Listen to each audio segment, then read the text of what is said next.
Suyaklarımga bir narsa bo'ldi, men aka endi qo'rqdim-da. Menda endi yenim bilan bilib borganlar cheklari bor-da. Haligacha dori qila olyapti. Hali ham yaxshi bo'lyapti. Og'riqni zo'ridan o'tirib chiqar ekanda yana.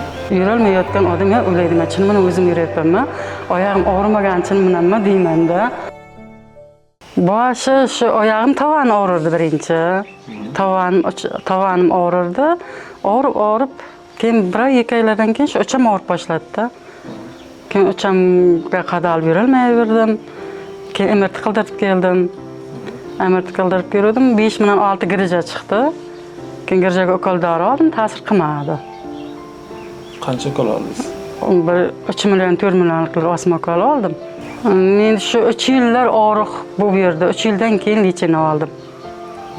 3 yillardan keyin lechini oldim, ukol ta'sir qilmadi. Ungacha nimadirlar ichib yurgan?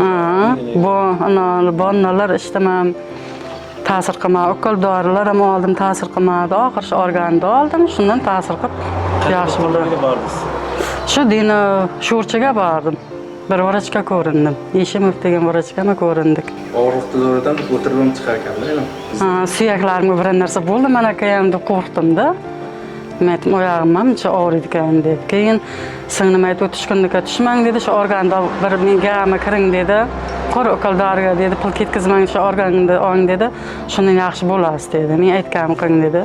Men bir doktorga yotmoqchi ham bo'ldim. Men aytdim, bo'lmasa shuni olaylik dedikdan, shu organda oldik-da. Shu dori endi ko'zimga yaxshi ko'rinib qoldi. Endi yenim bilan bilib borganlar cheklari bor-da. Haligacha dori qila olyapti. Hali ham yaxshi bo'lyapti. Keyin hamsiyamiz bordi, u Vivametga 5-6 ming pulda ishlatib keldi, u mendan ham yaxshi bo'lmadi u. Mendagi yaxshi. Qanday holat bo'ldi? Qanday zo'r bo'ldim. Agar yurolmayotgan odam ya o'ylaydi, men chinman o'zim yurayapmanmi? Oyog'im og'rimagan chinmanmi deyman-da. Umuman ish qilganim kelmasdi. To'yga bordik chiqqan 17-noyabr kuni edi. To'ylarda ichib yuribman-da. Keyin bir o'zimga o'zim xursand bo'ldim. Dori endi ta'sir qildi deb hammaga aytib chiqdim.